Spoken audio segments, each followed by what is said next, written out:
I want to look at just a kind of a, I don't want to say this is the final kind of coda on this story, but we're kind of closing the loop on this classified documents thing that we've been covering regarding Donald Trump. Glenn Kirschner, a legal analyst, said on MSNBC that Donald Trump is facing a 5-year felony over the classified documents scandal. As you now may know, we've covered it a couple of times. Donald Trump did indeed take classified documents to Mar-a-Lago, to his house. Those were since recovered by the National Archives, and the full story has been turned over to the Justice Department for criminal investigation. Here is Glenn Kirschner appearing on MSNBC talking about the legal liability here. And remember, faces 5 years is very different than something will happen. But let's listen. Glenn, the judge's ruling says, quote, to deny a president immunity from civil damages is no small step. The court well understands the gravity of its decision, but the alleged facts of this case are without precedent. Your reaction?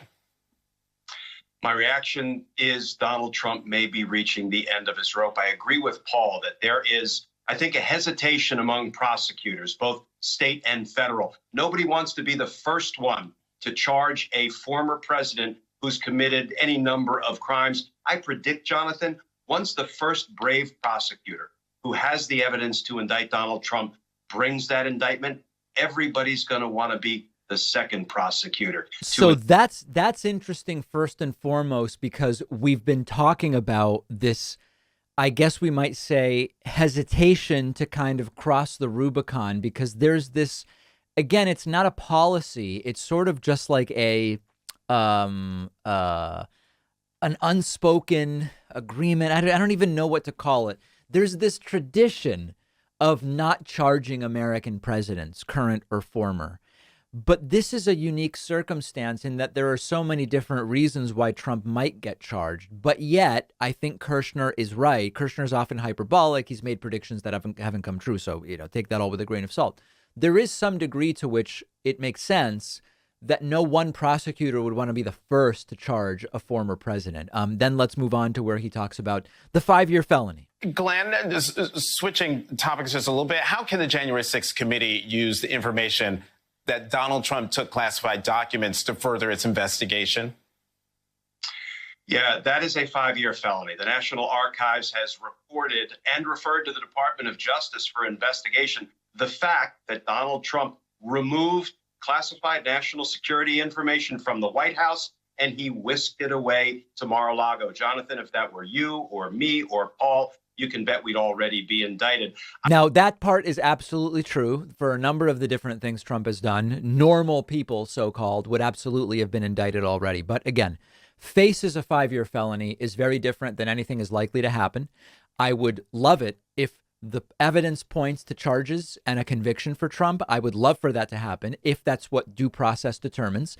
But I still do not believe Trump will see any jail or prison time, period. Wake me up when he actually faces some consequences. He's been dodging all sorts of legal entanglements for, listen, certainly the 5-6 years since he started running for president, but even longer than that when you consider the Trump organization. And at a sort of basic gut check level, think about the absurdity of Trump as president has the ability to declassify anything he wants. He could have just declassified the stuff that he wanted to take. He doesn't. And instead, he just takes it without declassifying it. And now he has stolen classified documents. The most logical explanation that I've seen is the documents are worth more still classified. They're worth more money. But that's a crazy explanation, but it's also the most reasonable explanation in the sense that what Trump did doesn't make any sense. Will he face consequences? I doubt it, but there are now multiple criminal and civil investigations, Georgia, New York, Justice Department looking at the documents, the stuff with the Trump organization and the misstatement of the values of assets. It's going to be years, and maybe Trump's best bet at getting out from under all of it is to run for president in 2024 and win, which is yet another reason why we have to be prepared for him to try to do that again. One of our sponsors is called Privacy. Privacy is a totally free service that I've been using for years. Privacy lets me create virtual payment cards with one click. And when I use the virtual card, the money is taken out of my bank account. You can create multiple cards, delete them, freeze them, set a spending limit on them. Let's say I'm signing up for a free trial and it requires a credit card. Privacy will autofill a virtual card number, and then after signing up, I can delete that virtual card. So I know I'm not going to be charged again. Something really useful and very practical. Or let's say I'm ordering food over the phone, but I left my wallet somewhere. I don't have my real credit card on me. I can use a virtual card on my Privacy mobile app. But really the best part is you're not out there exposing your real credit card number, so you're not as susceptible to data breaches and identity theft.